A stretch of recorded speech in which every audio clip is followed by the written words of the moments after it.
Livingston. Dybantsa, 3 on the time. Tips it.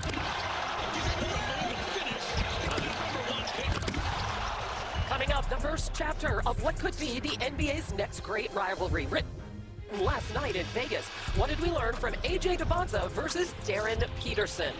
Plus, is Kawhi's return to Toronto actually in jeopardy? Shams is here with the latest on the blockbuster trade that is now on hold. And drawn to the Bay, that buzz just won't go away. We have Rich Paul on NBA Today to break it all down. We are at NBA Summer League in Las Vegas. All 30 teams are here. We have 4 games on the ESPN networks today. 76 games over 11 days. The championship is on July 19th. And very cool. You never know who you're going to see here in Summer League. So right behind our set, Luka's working out. Yeah. It's Jason Tatum. This is the beauty of Summer League. It feels like every major star is here to support their squad. It's cool to see him get some ones in, Danny. Yeah, especially with Kata. Kata signed a new big deal. Got him out there working on some pick and roll set. He's got to carry a little bit heavier load with Jaylen Brown being gone. So. All right, obviously this is Danny Reed. Obviously this is Chiney Ogumage. And obviously this is Bobby Marks. But, we You're have to be formal with the introductions. Really quick, you worked out here at Summer League. I have. What do you think strategically of him working out on this court? I don't think it was an accident. Okay. I worked out here plenty of times and I've never gotten the main court. Maybe because I was a role player. Okay. But also, we like to keep our workouts kind of behind the scenes, closed doors. Maybe it wasn't available, but I don't think he minds being out here in the spotlight right now. Showing us everything. This is What he Boston. looks like. Yeah, This now is the look new at Boston. it's his team. Yep. Okay. All right, this place was just buzzing last night. I mean, it was filled to the rafters. Everybody was out to see number 1, AJ Dybantsa. Number 2, Darren Peterson. Go head to head. This is the first time that we've seen Dybantsa. We saw Peterson in a couple of Summer League games, and he came out and he was very, very aggressive in this one. What did you think of what you saw? I mean, I love what I saw. He came in with a sense of urgency, came with intensity, and he got a lot of attempts up in that first half. Had 19 points, got to the rim. He was 5 for 5 at the rim. I know he struggled other areas, 2 for 13, but he got to that free throw line and he was aggressive and let it be known he was here to And play. here was the play of the night. Let's hear what he said. Yeah, I mean, I turned the corner. The only way I was going to get a score, I was ducking. I got fouled probably 2 times, so I had to go punch it. And then on the other side, there was Darren Peterson and Bobby. They looked very prepared for Peterson. Well, they had a 2-game scouting report last week in Salt Lake City here, and as I said, that might have been the best Summer League defense I've seen since I've been coming here in Las Vegas. They locked him up all game. They made it really difficult for Darren Peterson last Yeah, but he handled it well. He took his time, and I knew in the second half he'd be more aggressive. He'd find his spots. He didn't force the issue, and he ended up having a really good game that second half. He was in his zone and in his pace, a really good pace. He had some foul trouble, but made some big shots. Everybody wanted to see this. They were going crazy. Oh, yeah, everyone was out of their seats. They're playing ones right here to end the second quarter. Oh, $1 million move, nickel shot. Nickel shot, but it's all right. He'll have many money shots coming. Yeah, Dybantsa had 19 in the first half. Peterson had 11, and Dybantsa coughing it up here. How about Peterson at the other end? Well, this is what I like with Darren Peterson. Transition, getting out and running here. 3-level score, and we saw this a little bit last night. That was only the only turnover for AJ last night. Yeah, I mean, Dybantsa just getting in the hoop all night long. Downhill, what he does best, gets to that rim, doesn't matter how packed the paint is. He's athletic, he's strong, and he has good, patience in the air. All right, here was Dybantsa after the game talking about the crowd and that energy inside this very arena.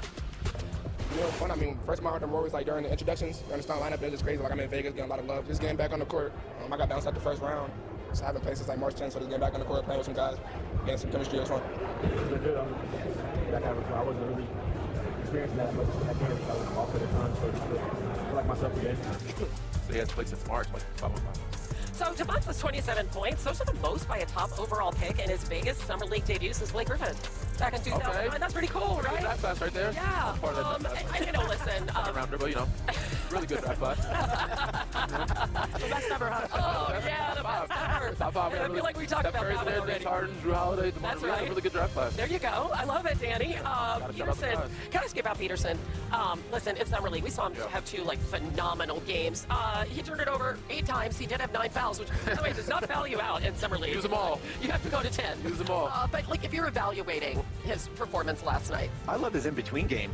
He had a nice little lefty floater, the ability to get to the rim, that's a really soft touch. I love his footwork. Danny and I were talking about the separation on his shot. There was a 3 in the corner there. He missed it there, but man, he looked the part. He certainly does. Utah's got a really good player, and it's a foundation to work off. For sure. I love his maturity because he showed patience. He didn't feel like he needed to score a lot early. He took his time, got more into it in the second half. On the other side of it, AJ, He was different. He came out guns blazing. Yeah, he was aggressive, right? Show us like how he was getting downhill all night. Right now he's getting downhill. You got double screen coming or a screen. He would get the switch. And next you know, he sees a double team coming. I'm going downhill. I'm getting to the rim. He was 5 for 5 at the rim last night. So again, 2 for 13 other areas, but really good at the rim. Same time situation. Gets in a pick and roll.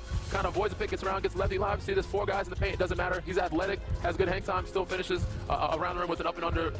Reverse layup. So he was doing it in every facet. He also got, I like the Malone spot for him. People don't know what that is. It's from the elbow to the corner. There's like a post-up area where Karl Malone used to post up. Yep. That's a good space for guys like Tracy McGrady. Tracy McGrady, okay, the fadeaway. He's not going to have any problem getting his points in the NBA, right? How do you think this is going to go, Jeanette? He will not have any problem. To me, he just wanted to make a statement. Yeah. From the opening tip, he was on one.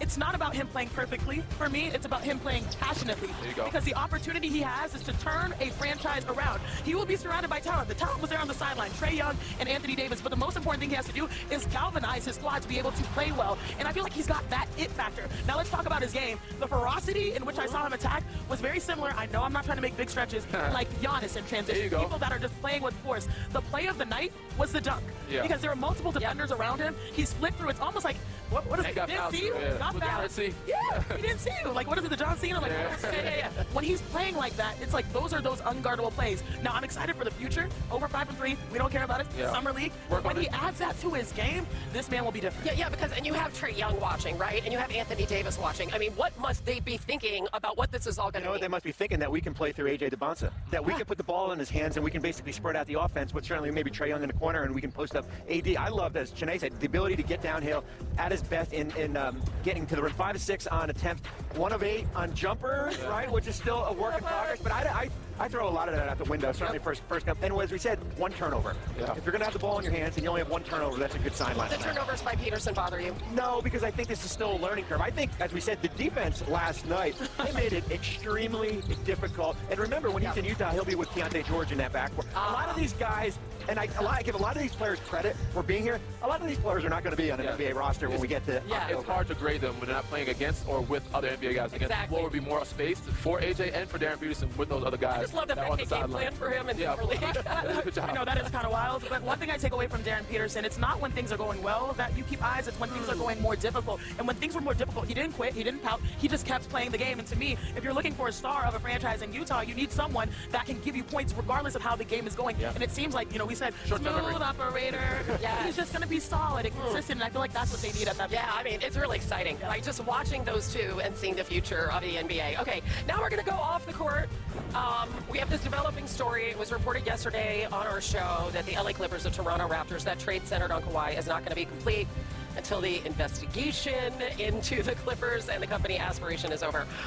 Shams, can you kind of weigh in here on this whole situation? Just kind of help break it down, because it's